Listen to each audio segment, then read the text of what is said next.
I've got 10 o'clock on, so you want to start? All right, so that's probably means we should start. So first of all, I'd like to welcome everyone here today. This is the 32nd AGM of the Upper Rideau Lake Association. First of all, I'd like to really welcome our Lake Association members and other friends and neighbors. Some days it seems like there are new homes, new lots, more permanent residents everywhere, particularly on the waterfront. There's simply more and more of us using our lake. So what should be done now to help guide this development? Who is thinking about our lake as a whole?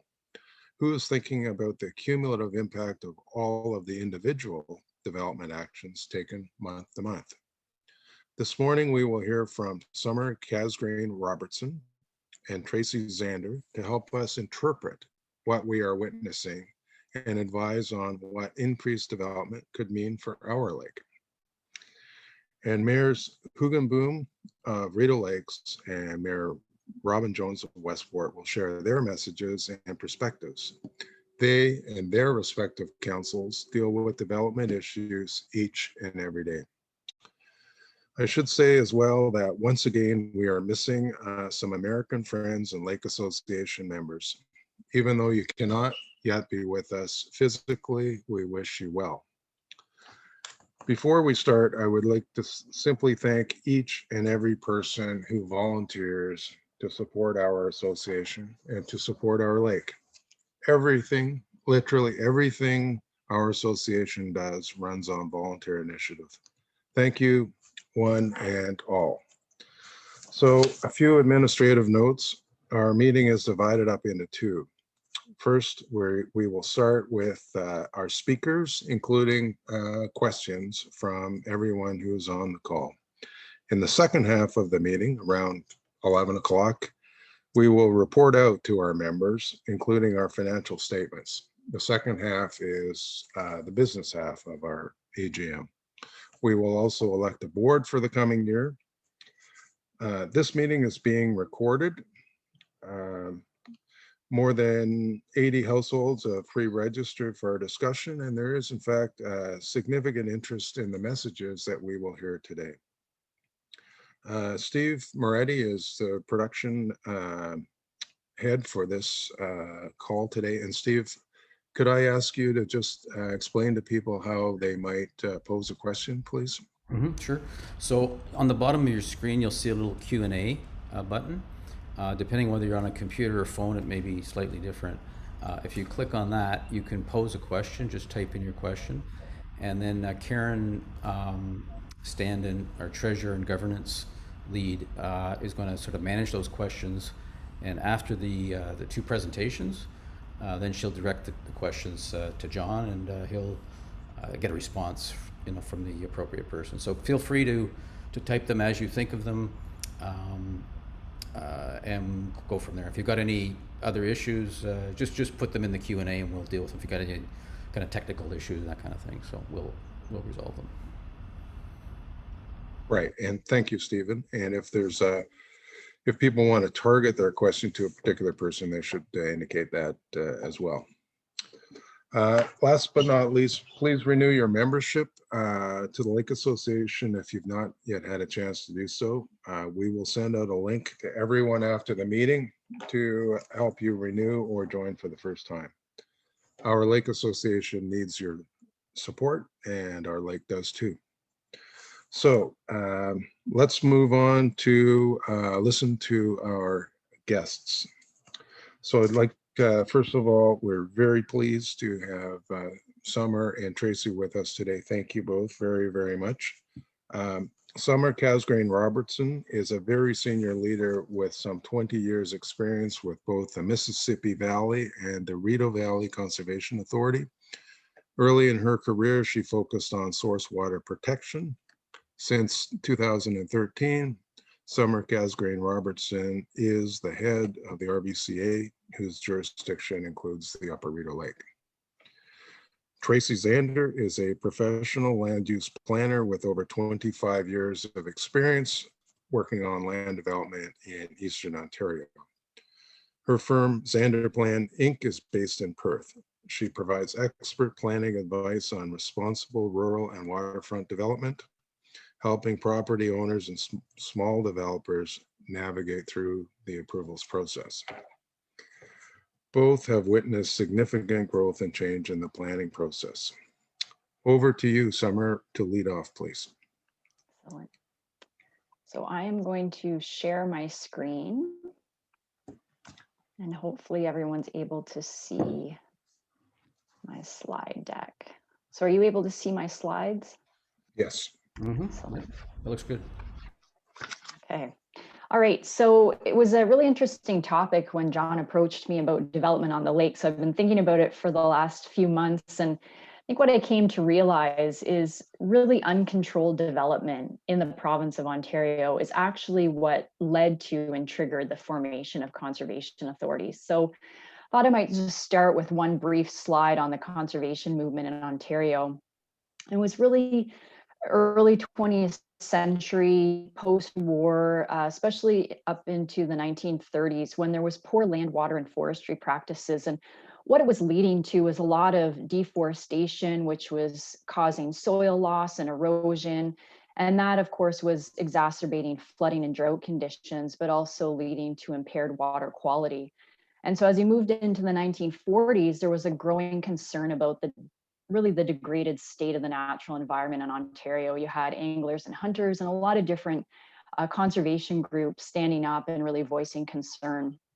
And those concerns also included how a degraded natural environment may restrict continued economic growth. And that's something that even today we're always preaching, that you can't have a healthy economy without a healthy watershed. And so they really go hand in hand. You rely on the natural environment for drinking water and for tourism and for recreation. And so to have development and to have healthy communities, you really do need a healthy natural environment. And so those concerns in the 40s led to a number of studies and reports and commissions that ultimately culminated in the passage of the Conservation Authorities Act in 1946. And a lot of people think that conservation authorities were formed because of Hurricane Hazel in the 1950s, but we actually predate that. And really, we were not created because of flooding. We were created more broadly because of concerns about the state of the natural environment.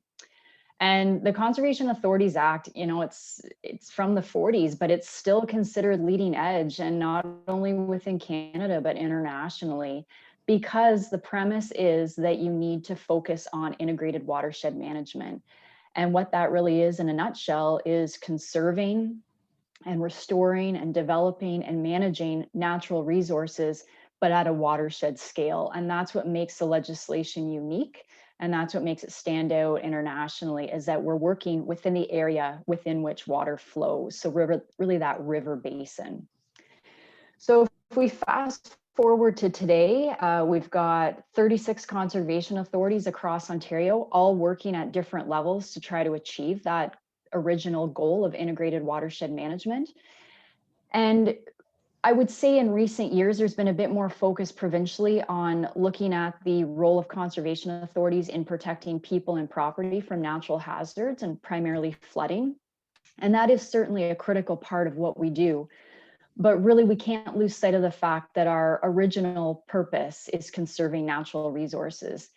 And what we always try to convey back to the province and other levels of government is that if you protect forest cover, if you protect wetlands, that is ultimately what protects people from flooding and drought.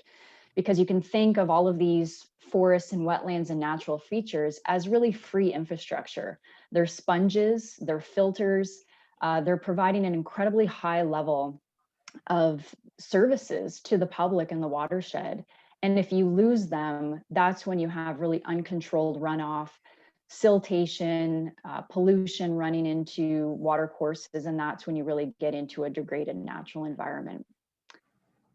So focusing in on Upper Rideau Lake, as you know, the Conservation Authority does a lot of monitoring on all lakes in the watershed, but in particular Upper Rideau Lake. And a huge thank you to volunteers and all of our lake associations, because we really couldn't do what we do without you. There's people that have been volunteering with us for years that really make our monitoring programs happen. And in terms of the state of Upper Rideau Lake, The lake itself is in the trophic status of mesotrophic. That's just a fancy word for saying the lake is very productive in terms of vegetation growth. And so mesotrophic kind of falls in about the middle of the scale in terms of the natural aging of a lake.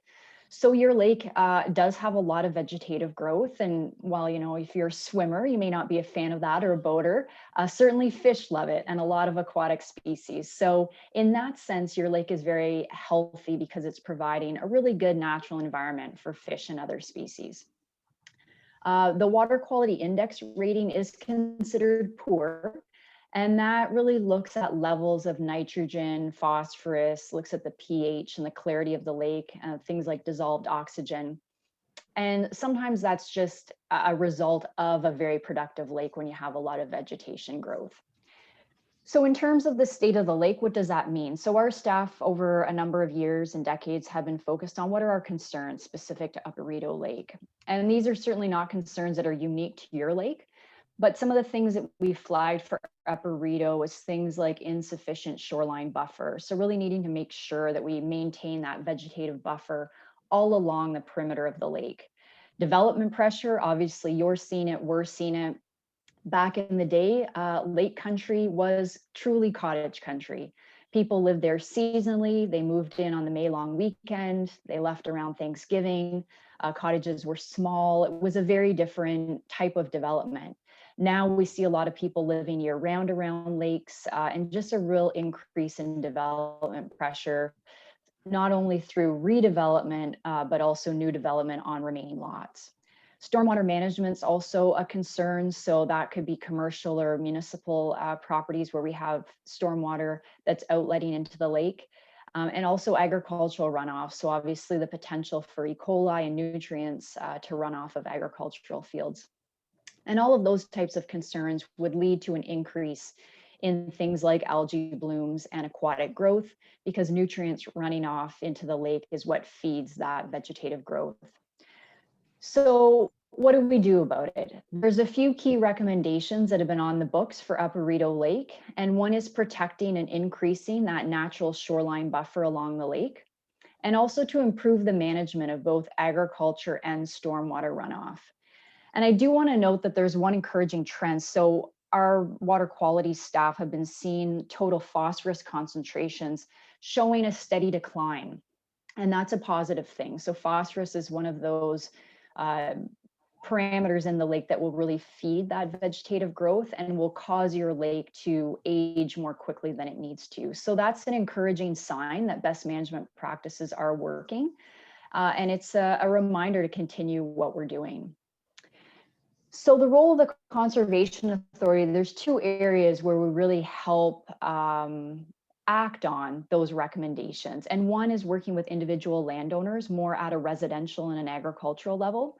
And I don't want to get into too much detail here because Tracy, I think, is going to cover really what you can do on your property as a lake resident. But just a reminder that the Conservation Authority does have a number of programs that not only provide technical advice to residents, but also sometimes can provide financial incentives to help you do projects. So we have programs to help folks do tree planting, to help them naturalize their shorelines. We also have a number of clean water projects that we will fund. So both trying to curb agricultural runoff, but also things like improving or replacing your septic system. And then we also get into other types of restoration projects like wetland and habitat restoration. And a reminder too that there's lots of resources out there. So a few years ago through Lake Links, there was a lake protection workbook that was produced, which I'm sure was circulated to members. But that's a great resource in terms of being a shoreline property owner and really walking you through an assessment of your property and what you can do. The next area really where conservation authorities play a big role in trying to address some of these concerns and put actions into place is around development review. And this is something that we really do hand in glove with our member municipalities. So I know sometimes the development review process can be a bit complicated, and it's great that we have Tracy here today because she'll be able to shed some light on how you can navigate it as a property owner. But just at a very high level, we always promote planning first. So talk to your municipality first, figure out what your official plan policies are within your municipality, what the zoning is on your property, and really work with the municipality to secure any sort of planning approvals you may need. And municipalities are the approval body for land use planning, but the Conservation Authority provides municipalities with comments and technical advice. So we are often circulated planning applications, and we will provide comments back to municipalities on things like natural hazards, so flooding and erosion. We'll comment on natural heritage, which could be wetlands or forest cover. In some areas, depending on our agreements with municipalities, we may also comment on hydrogeology and drinking water, stormwater management as well. So it would be not cost effective for municipalities to all have their own water resource engineers, biologists, foresters.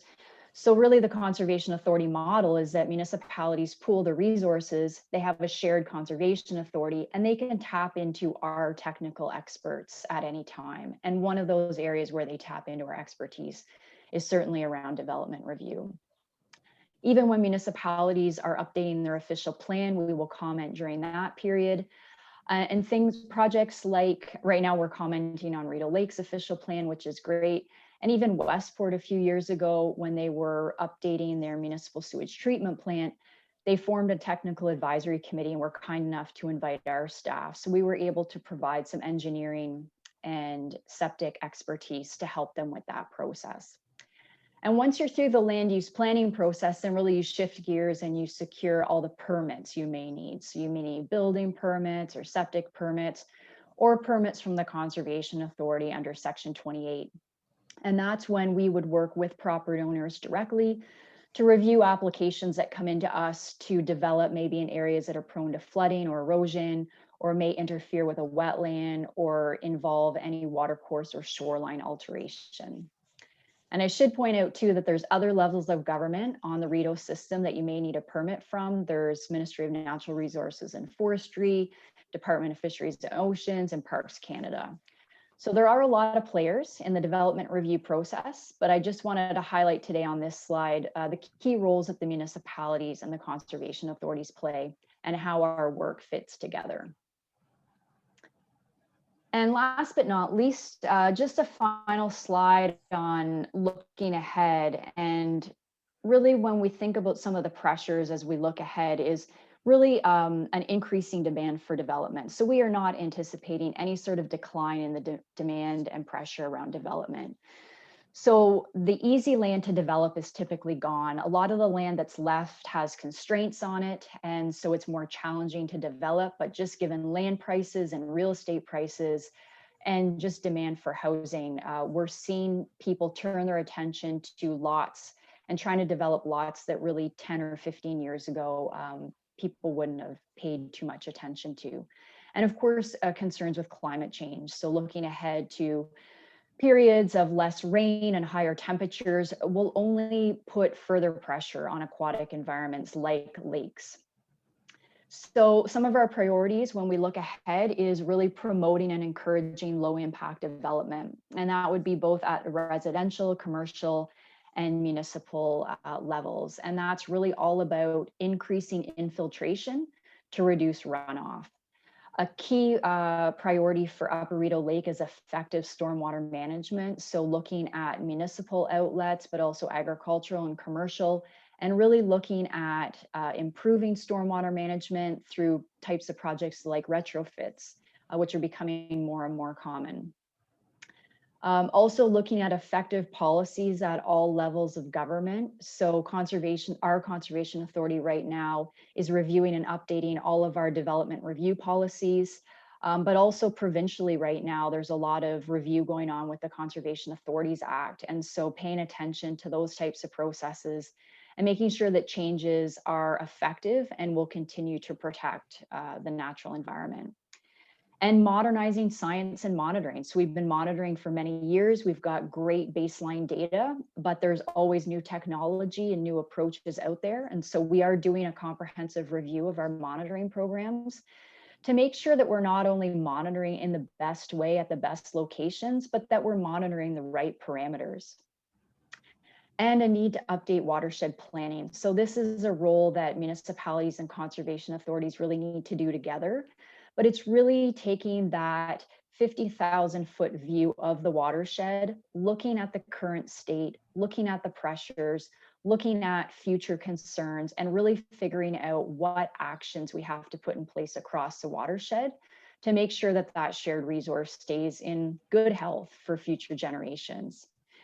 And I will end with the fact that there is no magic bullet out there. So watershed management started decades ago within Ontario. We've been at it since the 40s. And the best management practices have really remained largely the same. So there's sometimes new technology that helps us do a better job. But at the end of the day, and I have that picture down in the bottom that most of you have probably seen about the good side and the bad side, it really comes down to all of our individual actions on the landscape.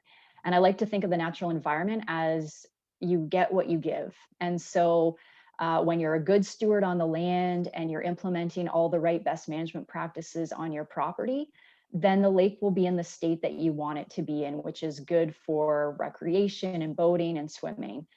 But when we're not good stewards, then the lake it suffers, and you will see that impact directly with water quality and clarity and vegetation growth. So it really is a symbiotic relationship. And the better the job we do on the land, the healthier and more vibrant your lake will be. So I will end there, and I will stop sharing and Summer, turn it over to Tracy, and then thank you very much. Questions. Thank you. Tracy, I see you're still muted there. Very good. Thank you, John. And thanks for all the great information there, Summer. I'll pick up from there. My name's Tracy Zander. I'm a professional planner with more than 25 years of experience working in Eastern Ontario. I live and work in the rural area and really have kind of found a niche specializing in rural and waterfront development, and have a professional team that works with me to work on site plans and minor variances and development throughout the rural areas of Eastern Ontario. We've built a pretty good network of connections with other experts who are more and more required to support your development projects. So engineers and biologists, archaeologists, and so on. So having a strong team that we can work with and make references to for you as property owners has become really important. We've done many site plans and minor variance applications in your area, in the Rideau Lakes Township area. Sometimes that means we're doing everything. Some property owners say, Tracy, do the site plan, help me get to the point where I can build or redevelop on my property. Other people like to take a much more hands-on approach and do some of the work themselves. And we love to work in both of those scenarios. You're certainly many people know their properties well, can draw their own site plans and figures, and then I'm happy to just provide you with guidance and help you to propose development that is responsible, that conforms with the policies, and help you navigate through the process. We have lots of relationships with the local municipal staff, work with Summer's staff on a daily basis. So that's what my office is here to do, to help. I've certainly, in my 25-year career, seen a lot of changes in the role of the professional planner in Ontario. When I started, most people didn't know what a planner was.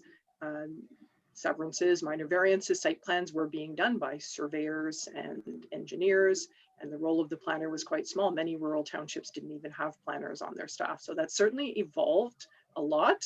Most rural townships now have either professional planners on their staff or at least consulting planners available to help them.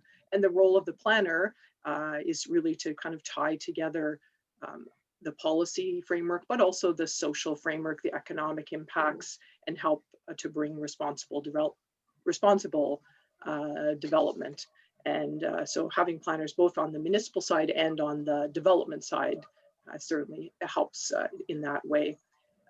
Another change we're seeing, which Summer has already spoken to, we're certainly seeing a lot more kind of complex and challenging land development. Most of the easy properties, if you will, those have been developed. Those are gone. Now property owners are dealing with more challenging sites, things like steep slopes, natural heritage constraints, wetlands, woodlands, that kind of thing. So it's certainly getting more complicated for property owners to develop, and coupled with the fact that most of the easy properties are gone is the fact that we are seeing more and more policy framework within which we need to work.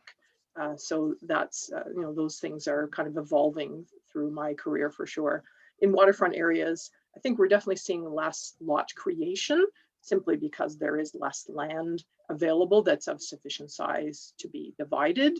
In order to comply with the municipal policies for minimum lot areas. We're seeing less lot creation in waterfront areas, but we're definitely seeing a lot more pressure to use waterfront properties.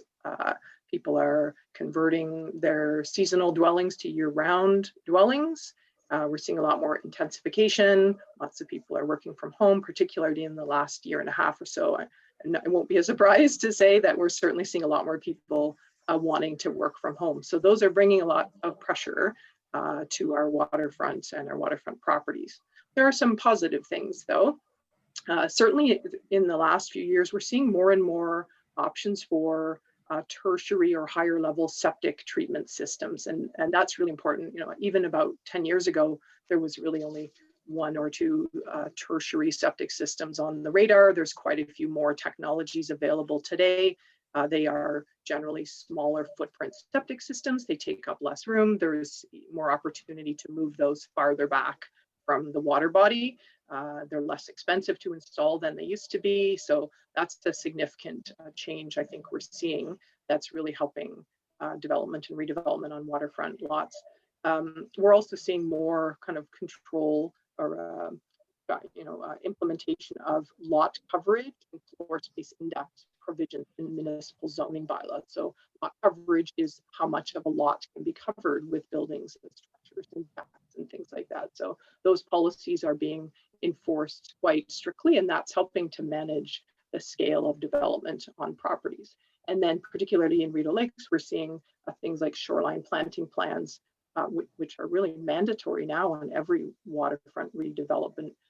I work in a lot of different municipalities. Rideau Lakes is one of the few that has that kind of mandatory shoreline planting plan on their waterfront. And so that's become quite effective in at least new development projects as a way to increase vegetation plantings on waterfront lots.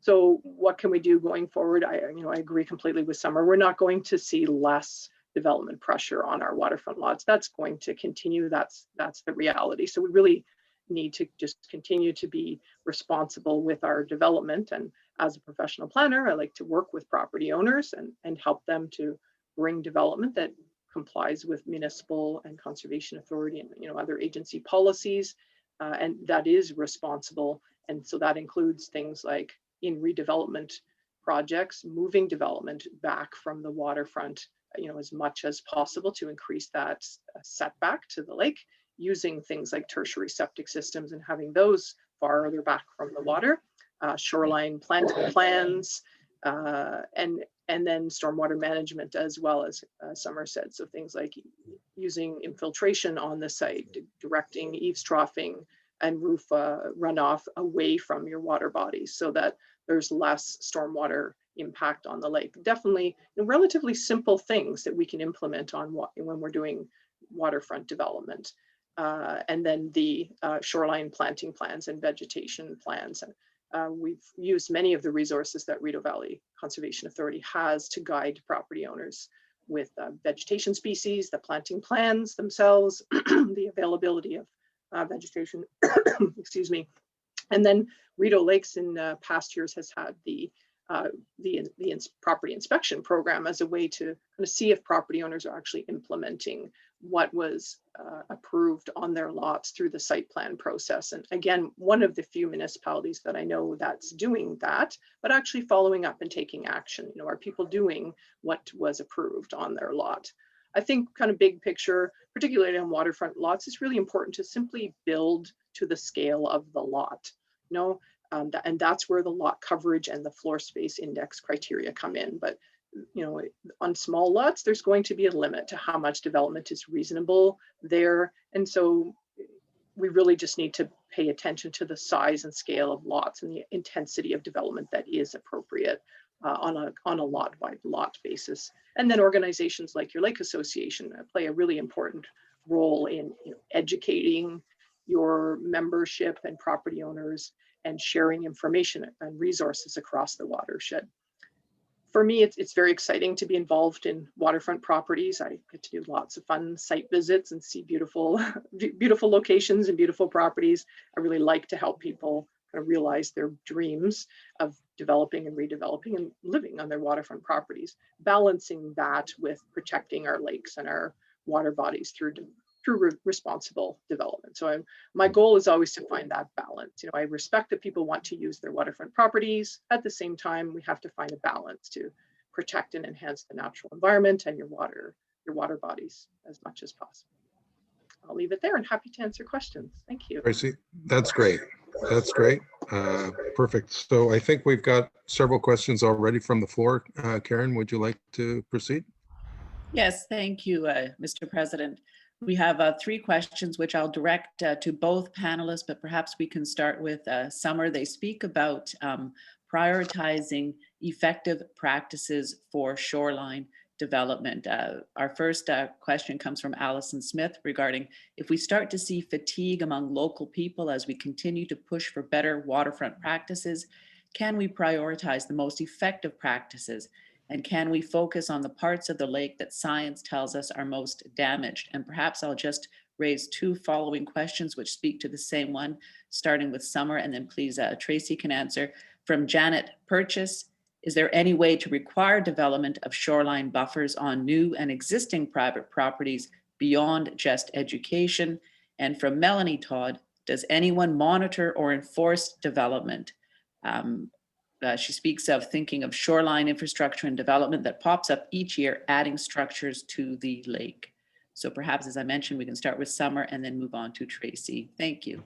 Yeah, those are great questions. So I'll try to cover all the bases and remind me if I miss anything. So it's a very good question about fatigue. I've been with the Conservation Authority for 20 years and started in outreach and education really with the community. And we are still kind of promoting the same messaging. And so I think we feel like you get to a point where the people that your message resonates with have heard it, and then it's how to reach out and engage the folks that maybe are not listening to that message. And that's a tough question that we've been grappling with for decades. But I think your approach of trying to prioritize the most important actions is a good one. And I think everything that Tracy listed is important, but I think there's maybe 2 standout ones that I would highlight. And one is very much shoreline buffers. So we know that buffers are that barrier between development and the lake. And so the healthier and more robust your shoreline buffer is, that will slow water down and reduce runoff. And it will also filter any sort of contaminants or nutrients that may be in the runoff before it gets to the lake. So those shoreline buffers really are a critical best management practice. And in terms of mandating that, I mean, as Tracy pointed out, Rideau Lakes really is leading, not only in Eastern Ontario, but possibly the province. It's very uncommon for a municipality to require a shoreline planting plan. And so folks like Tracy and our staff are really working with property owners to fulfill that municipal requirement. And so even though we've been preaching natural shorelines for years, and we've had programs where we'll come out and draw planting plans for property owners, and we've got some incentives to help them plant those shorelines, and you've got lake associations like Upper Rideau Lake who have an annual plant sale, those are all important steps, but it only takes us so far. So when you have a municipality step forward and say, we're going to require shoreline planting, that's a huge boost in terms of really getting that best management practice implemented. So I think that's essential. The second one that I would really promote is septic re-inspections. So we know, especially in lake country, that septics historically have been, one of the more significant sources of contaminants and nutrients getting into lakes. And that was largely because septic technology 30, 40 years ago was not nearly what it is today. And because you had seasonal cottages, septic systems were typically quite old and not necessarily well maintained. And so we have a septic reinspection program where we will come and inspect existing septic systems. And again, that was something that we were always encouraging, but property owners were hesitant. And then, gosh, over a decade ago now, I think, Tay Valley Township was the first municipality in Ontario to make it mandatory. And so they had a bit of a cycle, so many lakes per year, and you had to participate. And since then, we've seen municipalities like Rideau Lakes, Drummond North Elmsley, Central Frontenac, and a number of others adopt that septic reinspection program. And I think that program has done tremendous benefit to our watershed lakes, because we've identified those septic systems that weren't functioning properly and were contributing to lake contamination and nutrient growth. And, you know, over time, those septic systems have been either upgraded or replaced. So those are the two, I think, best management practices that I would promote. The rest are important, but I think those two in particular really pay great dividends. And we are out doing enforcement. So we obviously issue a lot of permits and have a lot of conditions associated with those permits. So we try to get out in the watershed as much as possible, not only on the land, but also on the water, and try to keep an eye out for either those properties that have been issued permits to make sure that they're complying with the conditions, but also obviously looking for violations. So projects and work that are done without a permit. And so we have compliance staff and enforcement staff. It's never enough. So it's always a struggle with resources, but we certainly do our best. And as Tracy pointed out, Rideau Lakes has also done a tremendous job with really trying to oversee compliance with their conditions.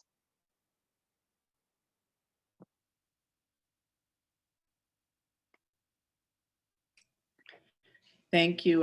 Tracy, did you want to speak just to remind the questions we have? And we have additional questions coming in. Right. Is there a way to require development of shoreline buffers on new and existing properties beyond education? And questions about monitoring and enforcing these guidelines. Thank you.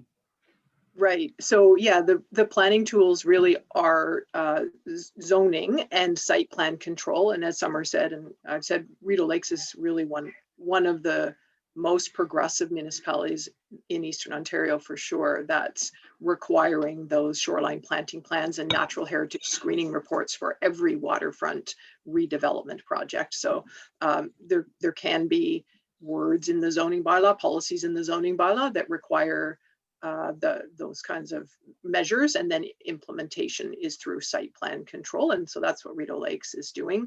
The monitoring, the follow-up, honestly, most municipalities do that only on a complaint basis. And I think that's primarily just, it's an economics question. Most municipalities just simply don't have the resources to have staff going around and looking for this, you know, the status of implementation of site plan requirements and conditions and so on.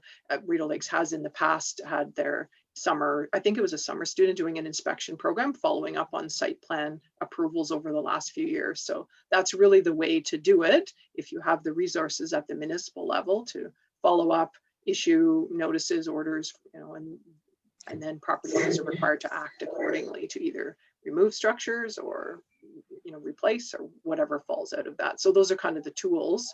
And, you know, Rideau Lakes is doing most of those things right now. Tracy and Summer, I'm just wondering, now might be a logical time to introduce each of the mayors and bring them on stream, both given the time and the substance of what we're talking about. So first of all, I would like to thank both of our mayors for supporting us again by participating here today.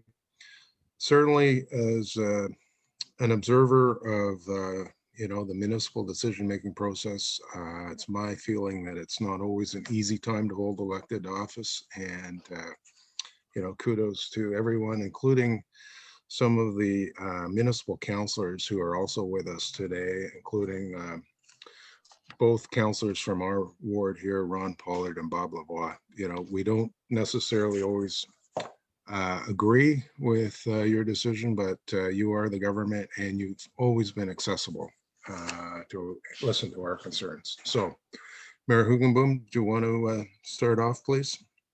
Certainly, John, and let me start by thanking you for the invitation to speak to the Upper Rideau Lake membership. And I do know that you work very hard on behalf of your membership. And I also want to take the opportunity to thank Summer and Tracy. These are two people that I've worked with my entire political career here, and I respect both of you for your professionalism and advice. And thank you for those compliments for Rideau Lakes. That's encouragement to all of us. The Township of Rideau Lakes, of course, we've had a very busy year. Our 2021 budget passed with just a 1% increase in the township share of the tax bill, which translates into 47% of your total tax bill.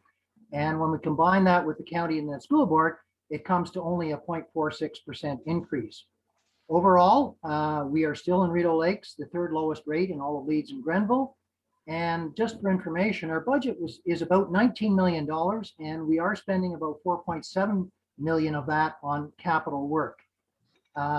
We continue to lower our overall debt. We're increasing our reserves, and we're certainly on the path to future financial sustainability.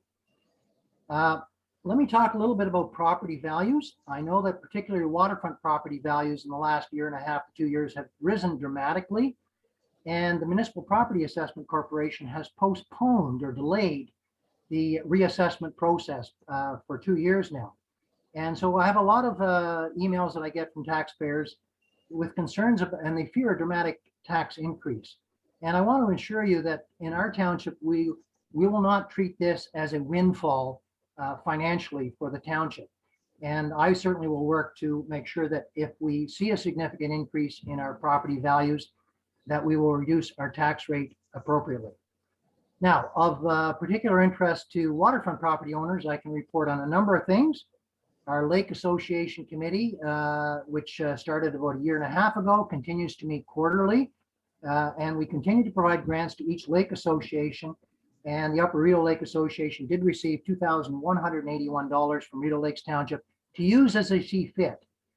So I think that's important too, that we don't put a lot of conditions on these grants. We just simply allow the lake associations to use that for whatever purposes is their highest priority. The township, of course, has been mentioned. We continue to implement a mandatory septic inspection program. One of the first lakes that we did was Upper Rideau, and the focus this year is on Otter Lake. So we rely on advice from our conservation authorities in terms of where is the water quality the poorest, and that's where we focus our inspection program. We are registering site plans on title, and that means that the maintenance of shoreline plantings, for example, can be enforced in the future. And we are also following up on previous site plans to ensure compliance within our resources. Our new official plan is coming along. It will have stronger language to support only sustainable development on the waterfront. So that is a work in progress. Our building and planning department is extremely busy and hard at work. We've just hired a fourth contract building inspector to try to keep that process moving and quickly. And I want to mention too that we do have excellent staff overall, including 4 staff members that have professional planning qualifications. So that gives us a broad opportunity to get advice from our own staff. We're also working on a stronger property standards bylaw. I know that many waterfront property owners are very proud of their property and maintain them in excellent condition. But what always spoils the neighborhood is that one person who feels that they have to park 16 vehicles in their front yard abandoned. So we're looking at a stronger property standards bylaw, and of course the enforcement that goes with that. Campground expansions are certainly a current hot issue, with waterways on Big Rideau and narrow locks in Upper Rideau considering expansion. And council is considering whether we need an interim control bylaw to freeze that work while we look at our policies and update those that might need updating. I want to mention again that we are offering swimming lessons this year in several locations in the township, and there's still time to sign up for one of those sessions. There's certainly other issues that might be of interest to all taxpayers, and I'll mention them quickly. We have successfully implemented a private road waste and recycling plan. that sets criteria for year-round, summer, and end-of-road pickup. So everyone has access to a pickup program depending on the condition of your private road. And this was done to standardize the services right across the township. And although some private roads may have lost a service level, this was not an exercise to save money for the township. We, in fact, are providing overall an increased level of service. We're on year 2 of a 3-year partnership with WTC to invest in new broadband fiber. And we're spending close to $300,000 on a $1.6 million project this year. And we are expecting additional federal support for broadband initiatives in the near future. We do continue to provide private road grants. And this year we indexed them to inflation. And we made it less bureaucratic for road associations to access that funding. I should mention as well some of the county work. We are completing work on the mountain, which is County Road 10 coming into Westport. And that's roughly a $1.6 million project this year.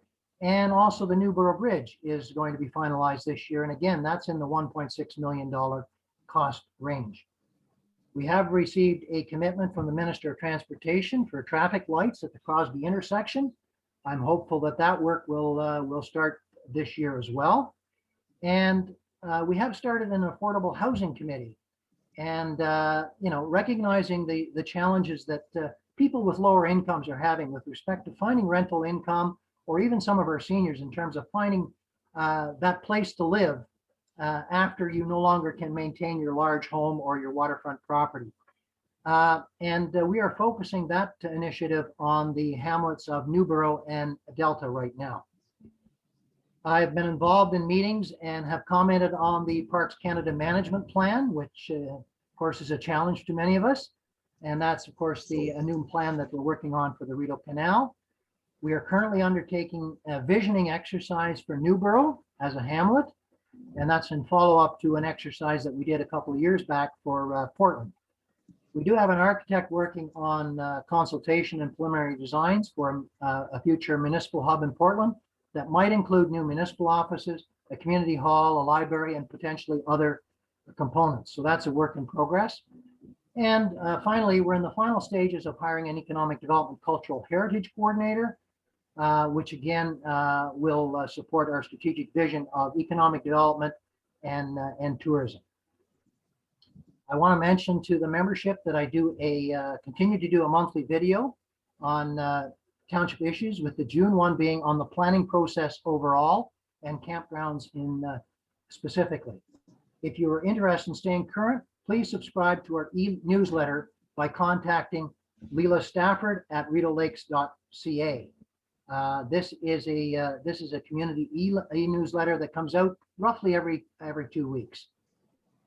In closing, let me mention that I know that we all have COVID fatigue. I so much prefer having that opportunity to meet with all of you in person. But I do want you to, if you haven't had your shots, please consider getting your shots. Only when the majority of us get our shots will we all feel safe and be able to have our businesses fully open and get back to what I consider to be normal. So please stay safe, enjoy your summer. For those that don't know, my wife and I own a cottage on Bass Lake, and I fully appreciate and love being on the water here in Rideau Lakes. So, Mr. Chair, those are my comments, and I will certainly try to entertain questions as well. But I did mention to you earlier that I do have another commitment that I need to leave for by 11. So, thank you. Okay. Thank you, Mayor Hugenboom. Mayor Robin Jones, the floor is yours. Thank you very much, John. So I'm happy to be with you today. I think this is year number 7 as mayor, and but the second year virtually. So as Aries already said, and others have mentioned, let's make a commitment and kind of pinky swear that we'll be back face to face next week or next year, where we can have the opportunity. Thanks to Tracy and Summer. That was a very good presentation. And I think you covered lots of bits and bobs, and there may be some other follow-up, but well done. So I'm going to expedite a lot of the things that Ari has said, come into the village of Westport and as well, but I'm mindful of the time. And John, you did flag me 2 or 3 issues to cover. Please. So let me maybe cover those. And if there's other things, then I'm happy to stay on if Ari needs to leave. So some of the questions that members of the association have had are in relation to the new subdivision and our wastewater system. So I'm going to update on phase 1 of the new subdivision. And so that hopefully everybody understands when I talk about the Derbyshire property, that has been the original development that you've driven by and seen for years. Or another way of wording it is behind the beer store. So that's what we're talking about in relation to phase 1. There was draft plan approval given for that. I'm going back to, I think, 2011. And so when the sale of property happened between Derbyshire and Rollston, they bought that draft plan approval, and the final subdivision agreement is days, if not hours away of being approved. And the difference between draft plan approval and all the other things we've done in the meantime and subdivision agreement is then the properties can be registered and sold. So just about to that stage where you'll see the model home open and there's actually exchanges. The issue of capacity for the 25 units that are in phase 1 is not a problem. Many of you, I know many of you follow the local newspaper, you follow my blog, we have been laser focused the last 5 years on reducing our I&I, our inflow and infiltration. Part of that is illegal sub pumps flowing into the wastewater system as opposed to discharging externally. People say, well, it's just 1 or 2. One illegal sub pump connecting to the sewage system is equal to the regular use of 35 homes. So it's a big deal. So we've worked very hard on that to the extent that this year and next year we are cameraing. That's a hard word to say. Where you seriously camera, you wait for the flows, and it gives you an indication whether it is regular use or sub pumps. And many illegal sub pumps were located this year and turned off. We've also done a great deal of work repairing the basins and the manholes so that there wasn't water also infiltrating into the system. So a long way around to say there's no issue with the first 25 homes going in, that there's ample capacity, not says a village, but says the ministry. So they are good to go in relation to that. Another question you asked is environmentally friendly features of the new development. And I'm not one to speak for somebody else's property, but there's a couple of things I can share. And then, John, I encourage you to, maybe ask that question of Mr. Rolston, and he or his staff can provide an update to the next newsletter. But we know that he's got a new stormwater pond to manage the runoff. However, many of the units are being designed to be net zero. So that's an idea that many of us would love, that you produce the energy that you require. But they're also being net zero for water as well as hydro. So that means the water that falls on the property will stay on the property through permeable pavement options and on-site percolation basins like French drains. So for more detailed information, please don't anybody ask me a question on that, because I'm just putting it out up front that this is what that piece is what my staff have told me. And they are also saying for more information, please speak to Steve Rolston. Number 3 is, what is the process for adding additional septic capacity to allow additional development?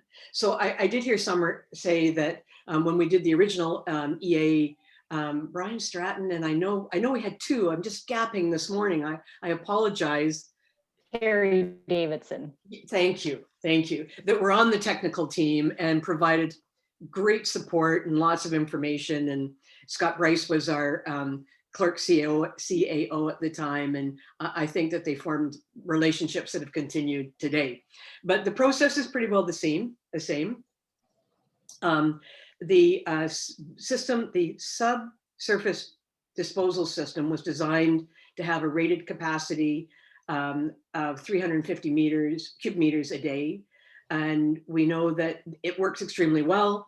If for the public may not know this, but we sample. Sometime look at our budget line on the wastewater side for sampling. It's very rigorous, and we always comply with what we're required to do. A samples are sent to Kingston for analysis. It's a hefty item on our budget, but a necessary one, and one that we're very happy to obviously to comply with.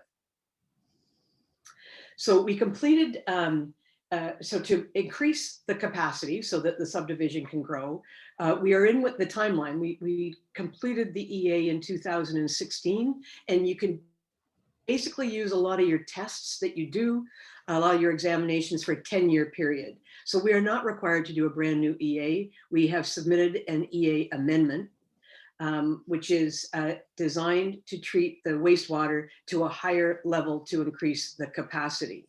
So, but the next piece is like any other environmental assessment, that you need to look at all options and then determine what is best for the situation. So we're excited about that. We know that some of the technologies being investigated produce extremely high quality effluent, which again goes back to the monitoring and the testing. If what's going into the from the lagoons into the beds is cleaner, then that's our goal. So just a reminder to everybody that we direct no wastewater to surface discharge, and with the next 100 homes, there will not, again, be any surface discharge. Do not ask me, that does not mean at house number 101, it will be, but the plan right now that we're working on is for 100 more connections. I think that covers it. There may be questions. Can you, Mayor Jones, could you just comment a bit on the private septic program, private septic inspection bylaw, please? Yep, I'm going to get to that in 2 minutes. The first one I'm going to talk about is the Bedford Street project, and the RVCA and our association. Worked together. I'm a member of Urla. Met and agreed to put a swale at the foot of Bedford Street into the Upper Rideau. We have completed the swale. And so when I followed up with staff, John, to see, where is it at? The comment is the bed is ready to be planted at any time. And so you probably were talking with Kevin Hawley from Greer Galloway. Now that Bedford Street's done, you should contact Peter Evans, and let's get that followed up and get it in place. We're ready. It's ready to go. And just now village staff as opposed to the engineer. And the last thing to speak about is private septic. So we took a recommendation to council. I won't take time to go through, but somewhere around February, I think, with recommendations to put a bylaw in place. Peter, so Public Works, Peter Evans hopes that he's going to bring the draft bylaw to council either the 20th of January, 20th of July. And if he's not ready by then, the next committee of the whole will be the third Tuesday of September. So the work's almost done. The recommendation was made. It went over very well, that committee. And I don't expect any challenges. It'll be a phased in, and it will be property owner required to pay. Thank you very much. Thank you. And thank you, Mayor Jones. Now, Mayor Hoogaboom, I'm conscious of the time. Karen, is there a single question perhaps for Mayor Hoogaboom before he has to leave to meet his family? Thank you, Mr. Chair. We have questions. Let me just read the names off, please, for both mayors, but Mayor Hoogaboom in particular. Manuel Stevens, Ruth Ferguson, Joan Duncan, and Peter Hanna. They're speaking about stricter regulation of lakeshore development, and they're asking for leadership from governments in particular. Perhaps we can direct that question to Mayor Hoogaboom, and then I have, Mr. Chair, a question from Peter Hanna directly for Mayor Jones. Thank you. Okay, should I go ahead? Please. All right. Well, certainly, I think Tracy and Summer spoke to Rideau Lakes being leaders in terms of looking at ways to protect our waterfront, our most valuable resource. And all I can say is that I can assure members that we're going to continue to work on that vein. We're going to continue to strengthen our official plan, to strengthen our zoning bylaw, to continue to do the things that have been suggested to us by the Conservation Authority, particularly in terms of, where you're going to get your most bang for your buck. So I'm optimistic that the council that we have in place right now is going to continue to put a priority on these issues. Now, I think we have to recognize that in Rideau Lakes, we have 32 lakes, and those are just the ones that have the formal names, and over 800 kilometers of shoreline. So this is not a small undertaking for us. And we have two conservation authorities, and I think we work in partnership with both of them. So I'm not sure that necessarily answers the question, but I do see that there is opportunity for more steps going forward. And I'm particularly proud of my council for the steps that we have taken to work with the lake associations. We have our lake committee where we get constant feedback on, and trust me, they're quite vocal, including your president.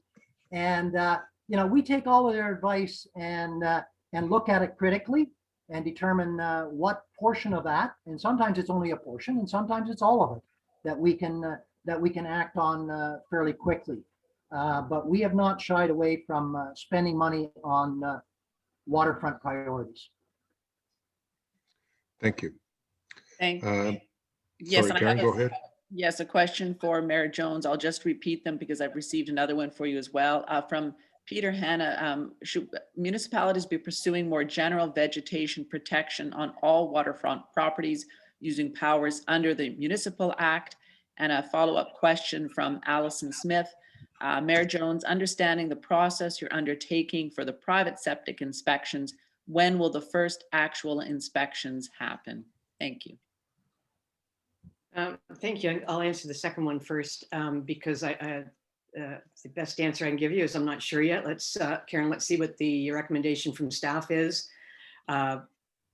Hopefully that comes forward to the committee meeting in July, and if not in September, but there will be a schedule, I would hope, that comes with this. So there'll be some information that would need to be provided to the people who are on waterfront in the village, making them aware that we've passed this bylaw, and then there'll be a scheduled inspection. So I don't want to misspeak, but if you want to follow our committee meeting or send me your contacts, or I can get back to John and he can put it out through an email.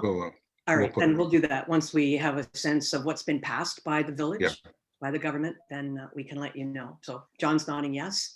The other question was from Peter, more leadership. Yes, I can repeat that. He's asking, when will the village start on a more comprehensive stormwater management planning exercise to start reducing the impacts on existing development? And he mentions as well a beefed up vegetation, perhaps municipal vegetation. Yeah, that's a good question, Peter. It doesn't necessarily take money, but it does take a different way of looking at what the infrastructure is in the village. You know that some of our stormwater is underground. A lot of it is not. It's depending on ditches to do that. I think that this council's support of the swale at the foot of Bedford Street is an indication that they're certainly open-minded to it. And Peter, you know this area probably better than I do, that we have, we try very hard to make two nickels turn into a quarter here in the village, and we access every grant opportunity that we can. So your lens may be on those sorts of grant opportunities more than perhaps the stuff that comes across my desk. So if there's a chance even to get a study done, because that's where we would need to start, to get a study done on how we could do that, let me know. It would likely have to be done by a grant, like everything else that we're doing, the sidewalks and the wastewater in Bedford Street. but we're becoming very good grant writers.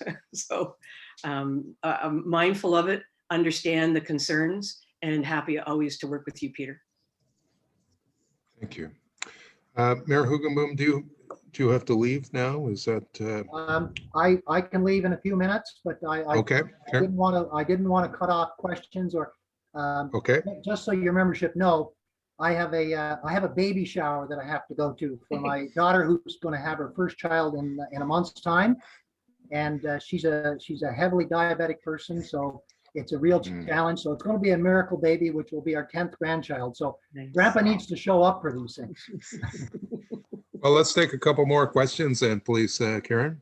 Oh, thank you, Mr. Chair, and congratulations to you, Mayor Hugenboom, and best wishes for a very safe delivery. That's marvelous news, especially in these difficult times with COVID. Marvelous news. Mr. Chair, we don't have any more questions. We just have a comment from Joan Delaney. Thank you, Mayor Jones, for the information on the subdivision and the sewage treatment capacity. I had that question asked of me a couple of times lately at casual gatherings, and compliments and thank yous from our attendees to both mayors for your answers. Thank you. Okay, well, listen, thank you both very, very much for your time and consideration. It's an ongoing discussion, I think. We've certainly received your messages, and I think they've triggered a number of ideas for specific follow-ups, which we will be pursuing in a constructive way over the next few months. So best wishes and safe travels to you both. And Mr. Chair, Thank you. just as a closing remark, if there are questions from members, they don't have to be done today. I mean, please feel free to email me or call me or contact our office, and we do our very best to get back to folks in a timely fashion. Thank So you. thank you. Okay. Bye, everybody. Have a great day. Thank you, Mayor Get Jones. your second Thank you. shot. Yeah, thank you Had both. mine this week. Bye-bye. All right. Bye, Ari. Have fun. I do. Okay. Well, Tracy, Summer, listen, it was great. It's an ongoing process. Summer, we're very privileged to have excellent working relations with your staff, and we truly appreciate that. Tracy, I think it makes a lot of sense to get some professional planning, advice for development. And please, both of you, do your best to hold the line to support our lake, and we'll be in touch. Okay, so thank you, and take care and best wishes. Thanks so much for having us. It's our pleasure. Pleasure to be here. Our pleasure. Take Take care, care. everyone. Okay, so just moving forward, that was great.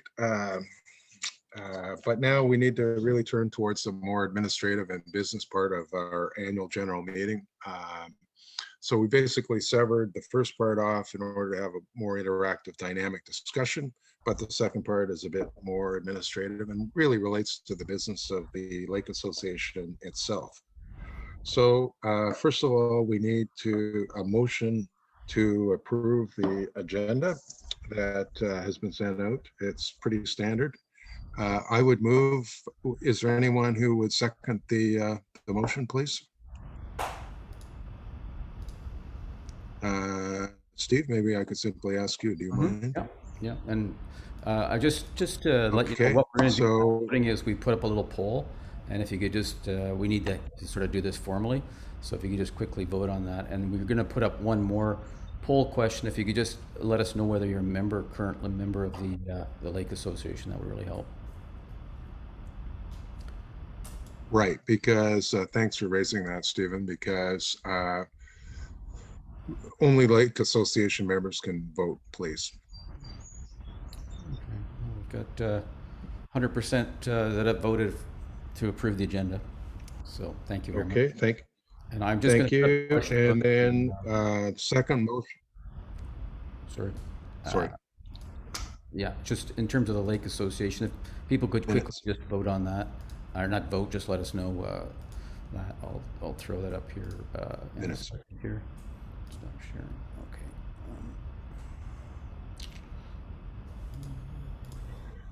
Okay, thank you.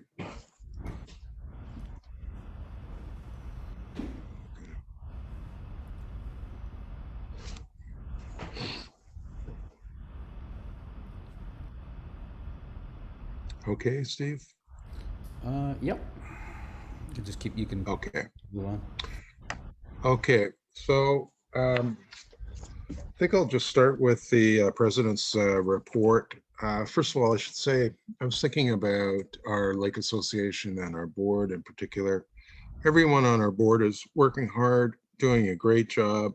It's a pleasure to be colleagues with you, and in a normal meeting in person, people would just be recognized for the work that they are doing. So what I thought I would do is I'll just outline some of the things that I'm doing and flag along the way some of the very, very considerable work that's been done by the board members. And hopefully next year, people will be able to meet and greet in person. So what are some of the highlights of our year? I mean, I spent most of my personal time really working on the policy and planning context.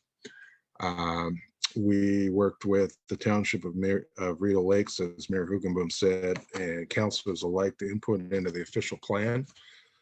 I think, you know, it's, I think we have moved the yardsticks somewhat. We're working a bit with other lake associations on this, Otter Lake, Bass Lake, Big Rideau Lake.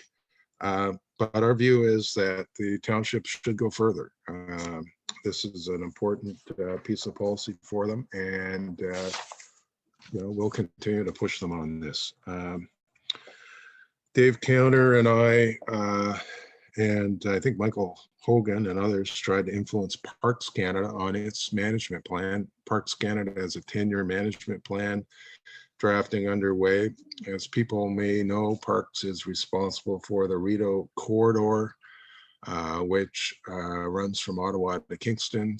So a key part of it is our lake. And frankly, I don't know if we made any real progress with Parks. I just found that their interpretation of their mandate is extremely narrow and minimalist, but we'll see. We'll see. There's one thing that I'll come back to with respect to Parks. As Mayor Jones said, we presented last fall to Westport on private septic, and it sounds like things are going to go well on that front, which is a significant, would be a significant step for the village of Westport. Last year at our AGM, we had Dr. Small, the eminent lake scientist who spoke to us. His staff came up in the fall to the Upper Rideau to take sediment samples, and the preliminary results of the sediment samples are coming out this fall, so that will be interesting. The Lake Association, led by Tom Donnelly, ran another very satisfactory tree and shrub program. We had a substantial grant from the Rideau Lakes Environmental Foundation, and Tom updated our web ability to receive payments online. So thank you to Tom on that. Karen Standen is our secretary. You've heard her managing the questions. She guided our board through a strategic plan in addition to her advice and leadership as secretary, and that's very much appreciated. Membership, another strong area on our board. First of all, please join us or renew as the case may be. Peggy Thompson and her volunteer team are updating the road rangers so that we reach more people on our lake. It's definitely paying off. We've got almost 100 households signed up for our annual membership to date. Dave Counter and the other volunteers, including Dennis Duncan, they do a marvelous job on the placement of the white shoal marker buoys. These shoal markers make the lake safer for all boaters. And I must say, until I joined the Urla, I always thought that some government managed these. Not true. They're set out each spring and retrieved each fall by volunteers. And over the winter, Dave personally refurbished them, sanded and repainted and added new decals. This was a major piece of work and highlighted in our spring newsletter. Thank you, David, very much. And of course, the water quality sampling continued to identify and hopefully help address some of the local sources leading to our water quality index as summer flagged. Steve Moretti, who's managing this entire meeting, edits our newsletter and also took the lead on the new signage on the north side of the Narrows Lock Road. It looks great, and so do the newsletters. Thank you to Stephen. And finally, the board itself had some changes during the year. Our treasurer, Michael Hogan, left our lake and moved with his family to Saskatchewan. And following Michael's departure, I think we all came to understand that finding a new treasurer for a volunteer organization can be tough. So after some searching and some good luck for us, Barb Cook stepped up to help us as our new treasurer. Barb, we appreciate this very much. And Michael, our heartfelt thanks for helping us, including from Saskatchewan over the winter and spring. We couldn't have done it without you. Thank you. So what are the priorities looking ahead? I guess fundamentally, it's an ongoing process. Individual actions and individual decisions, establishing a shoreline buffer, not fertilizing lawns, minimizing hard surfaces and runoff close to the lake. These are the things that we all need to do. As Summer stressed, individual actions matter. We can each do something, and the sum total of our individual efforts will help our lake along the way. We will continue to keep working on education and on the shoal markers and on water testing. And finally, coming back to Parks Canada, one of the few areas where Parks recognizes that they have an express legal obligation for the environment in our lake and its area is species at risk. So 2 Lake Association members to start off with will work with Parks Canada and others to inventory and hopefully even actively support a species or 2 at risk on or around our lake. This work will be led by board member Trudy Counter and Ralph Wheeler. And I'm looking forward to it. It's a new activity for our board, and I think it's something where we can make a substantial difference. So I'm hopefully it's something to report on that next year. So that's it for me. And if people have questions, then I'll do my best to answer them.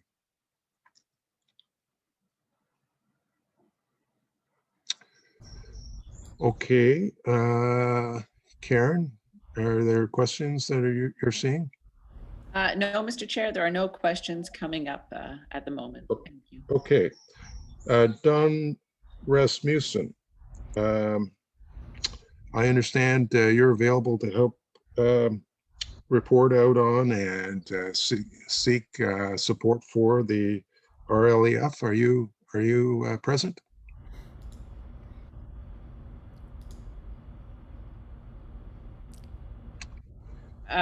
Mr. Chair, I think we should be going to the treasurer's report now. Oh, I'm sorry. I'm sorry, Barb. Sorry about that. Barb, please. Hello. So I'm going to present the financial statements for April 30th, 2021. So there's a link below if you'd like to follow the link, and then you can see the financial statements as I go through them. I'll just give a moment for people to, oh, there we go. So we're on the screen. Awesome. Yes. So I will draw your attention to the notice to reader. Sorry. Yeah, Barbara, just saying that I sent the link, but it's also on the screen. So the link will let you view it and download. Yeah, I see that. That's... Yeah. Okay, thank you very much. So we'll focus on the notice to reader. I just want to draw everybody's attention to the fact that this is an unaudited financial statement that's been compiled by our accountants with information provided by management, provided by Upper Rideau Lake Association. I just wanted to draw that attention to you. And then we'll follow to the next page, which is the statement of financial position. So this statement shows our cash position. We have $12,700 in cash, part of it in the bank account and the rest invested in a GIC. And it also indicates that this cash is unrestricted, meaning that it can be used for anything the board determines. It hasn't been identified for a specific project by the board. That's what the unrestricted part means on that statement. The next page, the statement of net assets shows the increase in cash position from last year to this year. So we had a net increase of revenue over expenditures of $2,400 from last year to this year. The statement of operations is the one that's of most interest to people. So you'll see that our memberships have increased over the prior year, and most of that relates to some memberships that were received for the 2021 year in advance of the cutoff year. The grant income is made up of 2 grants that were mentioned earlier by John. So we received $2,300 from the Rideau Lakes Township and $2,990 from the Rideau Lakes Environment Foundation. So the Rideau Lakes Township grant is given for us to use in an unrestricted manner, and the board uses that for one-off projects and stuff that is not administrative but program in nature. And the Rideau Lakes Environment Foundation, which you'll hear a little bit more about later, they give us money for supporting and safeguarding the waterfront, and we use that for the tree and shrub program. Then a little bit of donation and other revenue relating to the selling of trees. Then under expenses, they're pretty straightforward. Under the program line, though, there's a breakdown of that. We spent around $170 on water test kits, $1,100 on the buoy maintenance that John was talking about, and getting them on the lake.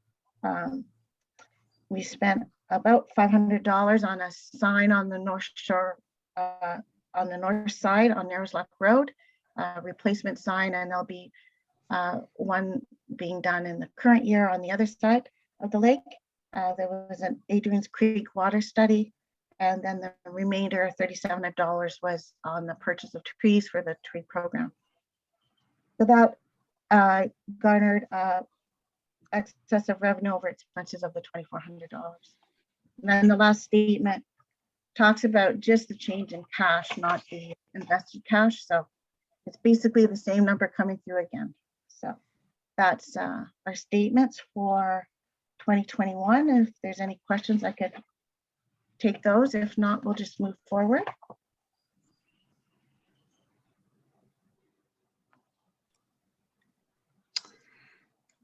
Karen, are we seeing questions? Yeah. Thank you, Mr. Chair. Thank you, Barb. No questions.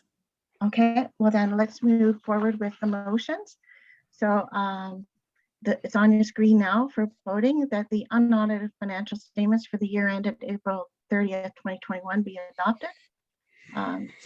If all agree, you can vote there. And then the second motion is that the firm of Neef and Water Bingley Chartered Accountants be appointed as accountants to prepare the financial statements for next year.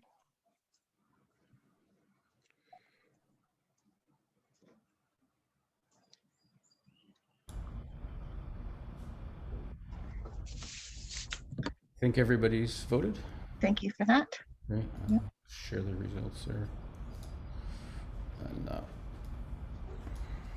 Thank you very much. Thank you, Barb. Thank you very, very much. And thanks for joining our board.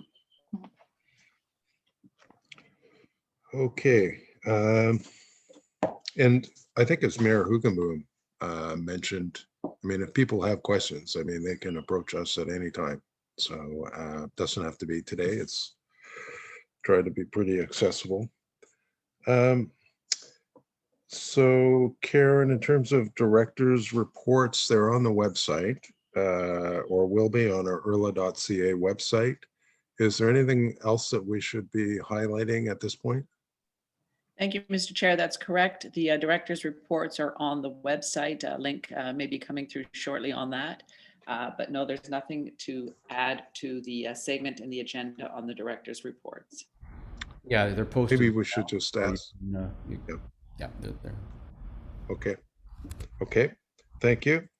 So, Don Rasmussen, are you able now at this point to report out a bit on the Environmental Foundation?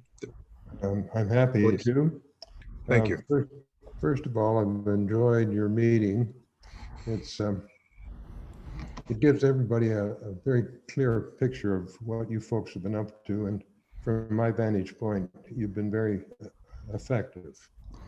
I'm here as the representative from Urla on the RLEF.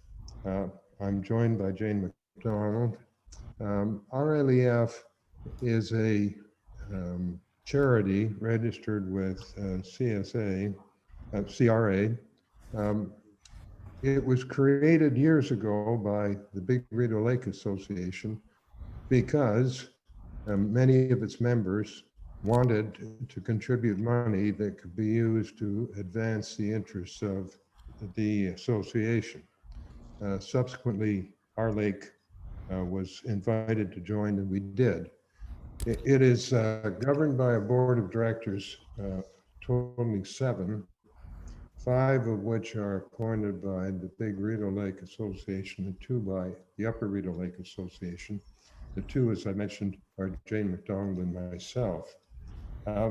Although the Big Rideau has a far greater representation on the board than do we have never, in all the time I've been part of this organization, felt the weight of their numbers.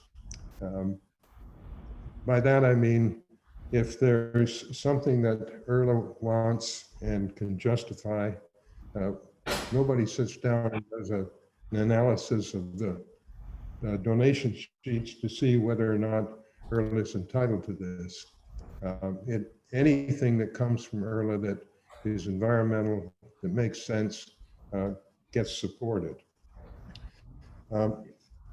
We are a charity, as I've said. Anybody who donates to RLEF will receive a credit against their taxes. We need money. The organization, that is the charity, maintains a fund which is intended to be used solely for emergencies. Over and above that, our ability to contribute financial support for the activities of the lake associations, and for that matter, any other entity that comes forward and wishes to pursue a project which, from our point of view, is beneficial to the lake, is considered. But the limit that we have in being able to support these organizations is what is contributed. So, although others spoke to you to contribute to you, I'm here to try and receive funds from you. We could easily spend $15,000 a year. In the past, RLEF as such has not undertaken projects. We've determined that it would be useful if we did, and accordingly, we have engaged 3 experts. Dr. Small, and those of you who were at the meeting last year would have been able to take his measure, and if you echo mine, it is that anything we can get John Small to do in terms of analyzing what's happening on our lake is worth every penny it may cost us. Dr. Cook, who's a professor at Carleton University, has been for some time now carrying out investigations as to the bass in the Big Rideau Lake. And Dr. Phillips, who's associated with Queen's University, is also interested in what happens on our lake. In respect to the project that I'm now discussing with you, we solicited proposals from various universities, Queen's, Carleton, McMaster, Guelph, and we received 7 proposals. We reviewed them. We thought 3 were useful and fell within a budget that we could afford. Dr. Small's group is currently analyzing the lakes to determine what seems to be promoting algae development in our lake. We need to know this because with the lengthening season of summer, spring or fall, when the temperatures is acceptable, that's lengthening and the temperatures are going up. Algae can become a real impediment, not only to our use of the lake, but to the property values. The type of analysis that's being done by Dr. Small and his group will be available to us, we believe, at least initially before the year end, and it's likely to carry on into next year. Dr. Cook has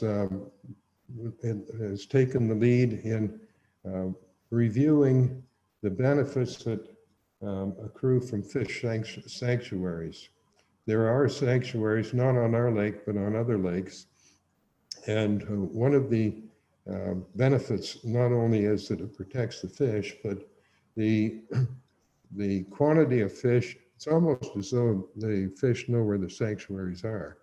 So they spend time there, as do all sorts of other animals and aquatic features. Dr. Cook's people are doing an analysis to try and develop the rationale for certainly maintaining fish sanctuaries and possibly developing some new ones. Dr. Phillips and his crew have been able to establish that the bass population has been greatly reduced in most of the lakes around here. And it's largely because their reproduction is being thwarted, probably by early fishermen. And they are conducting that report, and we expect that to be in a draft form this year and final form next year.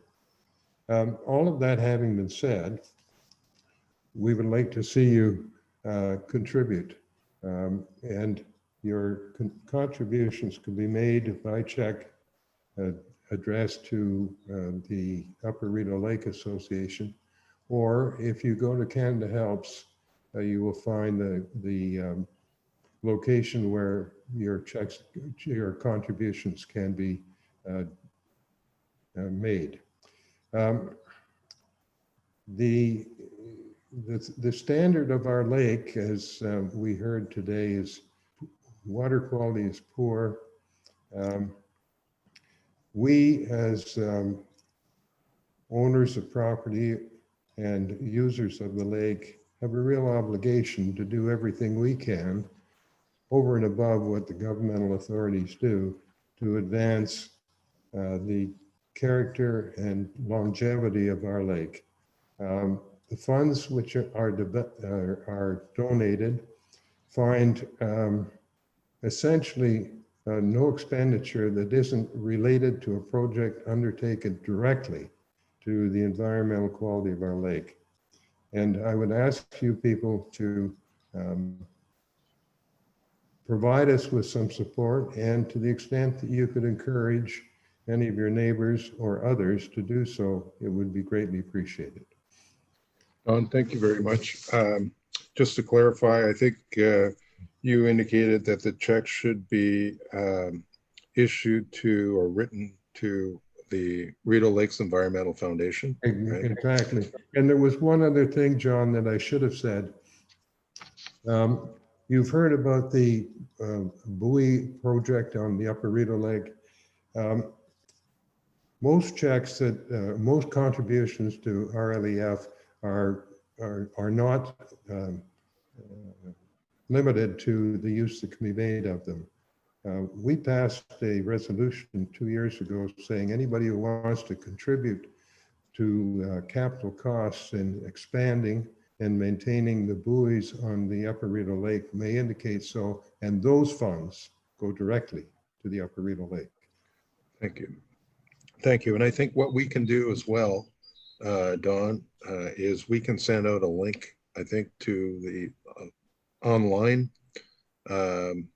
link to the foundation to help people familiarize themselves with that. And I think the information, the mailing address, et cetera, is on that website as well.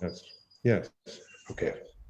Okay, so we'll do that. And I absolutely agree. It's an excellent use of funding, and it's a very, very worthwhile charity. You know, it's simply, and the overhead is not too high, I don't think. Don? The overhead is zero.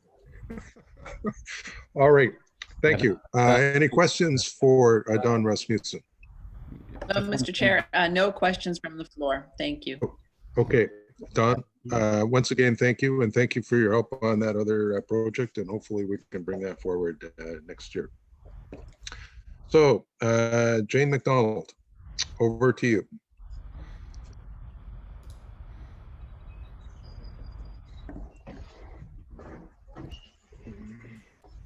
Okay, everybody hear me? So initially, thank you everyone for being here today. And I'd just like to take a moment to remember longtime Urla volunteer Colleen Holmes, who passed away in September. Colleen was there at the beginning of the Upper Rideau Lake Association, along with both of her parents, Jack and Bee Cook. She was always busy at the AGMs, making coffee and greeting people with a smile. She served in various positions. She was secretary at one time, and she handed out an awful lot of plants. And as John and I talked about it this morning, she was just marvelously organized and did a really great job. So rest in peace, Colleen. So now we have another great group of dedicated volunteers, and I'd like to present the Urla 21-22 Board of Directors. President, John McDowell. The Vice President group is vacant at this time. Treasurer, Barbara Cook. Secretary, Karen Standen. Director of Water Quality, Dave Counter. Director of Shoreline, Tom Donnelly. Director of Communications, Steve Moretti. Director of Membership, Peggy Thompson. Director at Large, Trudy Counter. And Director at Large, Gaynor Stacho. So the motion is to accept this slate of officers for the Board of Directors as presented.